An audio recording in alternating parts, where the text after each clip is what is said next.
প্রিয় মুমিন মুসলমান ভাই ও বোনেরা, আসসালামু আলাইকুম। কেমন আছেন আপনারা?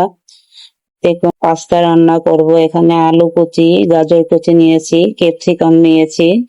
এখানে আমি চুলাতে কড়াই বসিয়ে দিয়েছি। দিয়ে দিলাম একটু পেঁয়াজ কুচি, দিয়ে দিয়েছি 1 চিমটি দারচিনি, এলাচ, দিয়ে দিলাম মুরগির গোস্ত।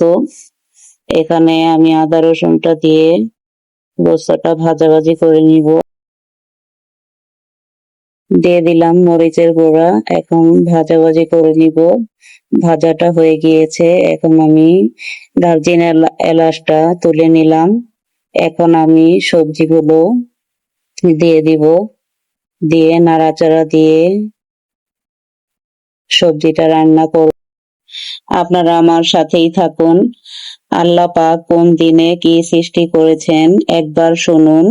শনিবার জমিন সৃষ্টি করেছেন, রবিবার পাহাড় সৃষ্টি করেছেন, সোমবার গাছপালা সৃষ্টি করেছেন, মঙ্গলবার সমস্ত খারাপ জিনিস সৃষ্টি করেছেন, বুধবার আলো সৃষ্টি করেছেন, বৃহস্পতিবার সকল জীবজন্তুর সৃষ্টি করেছেন, শুক্রবার জুম্মার দিন আসরের পরে এবং রাতের আগে মধ্যবর্তী সময়ে আল্লাহ তাআলা সৃষ্টি করেছেন হযরত আদম আলাইহিস সালামকে।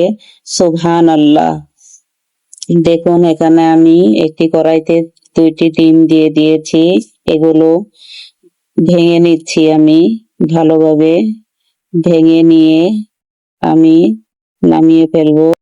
দেখুন, আমি ডিমটা তুলে নিয়েছি। এখন আমি গরম পানিতে পাস্তাটা দিয়ে দিলাম, সেদ্ধ করে নিব।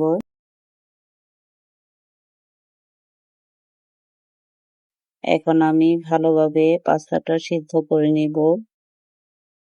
দেখুন, পাস্তাটা সেদ্ধ হয়ে গিয়েছে। এটা আমি নামিয়ে নিয়ে একটি ছাঁকনা দিয়ে ছেঁকে নিব। আমি চুলাতে একটি কড়াই বসিয়ে দিয়েছি। এখানে পেঁয়াজ কুচি, টমেটো কুচি, মরিচ কুচি দিয়ে দিয়েছি।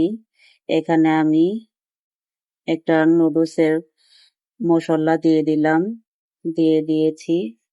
এখন আমি নাড়াচাড়া দিয়ে আমি পাস্তাটা দিয়ে দিব। দেখুন, এখানে আমি সবজিগুলো দিয়ে দিলাম, দিয়ে দিচ্ছি ডিম ভাজাটা। এখন আমি নাড়াচাড়া দিব। এখানে আমি নুডলসের একটি মশলা দিয়ে দিচ্ছি আবারও। দেখুন, এটা দিয়ে আমি নাড়াচাড়া দিয়ে নুডলসটা নামিয়ে ফেলবো। সবাই ভালো থাকবেন, সুস্থ থাকবেন। আল্লাহ হাফেজ।